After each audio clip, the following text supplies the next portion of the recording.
I just wanted to say that the service in what was then called the Great War was a matter of significant and tremendous importance to the African American community.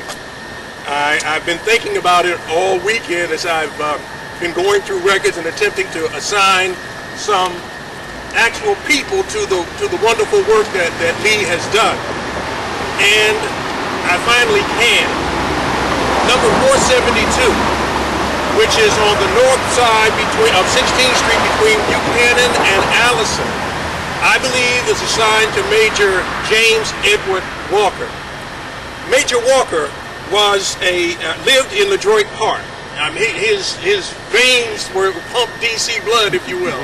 And in fact, his family home in LaDroit Park at 5th and T for many years was a pride of the family.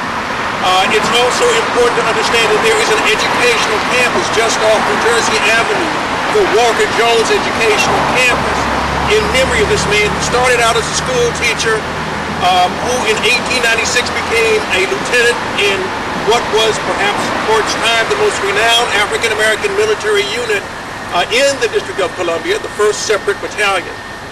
In fact, they used to march and train at True Reformers Hall at 12th and U. In 1912, he became a captain, and in 1917, the 1st Separate Battalion was called into, 1916 rather, was called into service in Mexico at the end of the punitive expedition to guard waterworks in Arizona. In early 1917, before the declaration of war, the 1st Separate Battalion was called to guard the reservoir and government buildings in the nation's capital. And this was a sign members of the black community in this town believed of the government's faith in their unshakable patriotism. Unfortunately, Major James Edward Walker would die before the unit went overseas.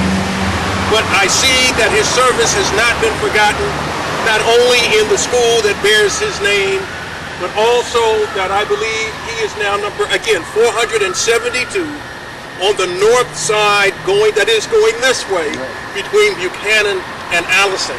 And I just want to thank Bill and Lee giving me the opportunity to share this information with you this morning. Thank you very much. It is very impromptu. Is there any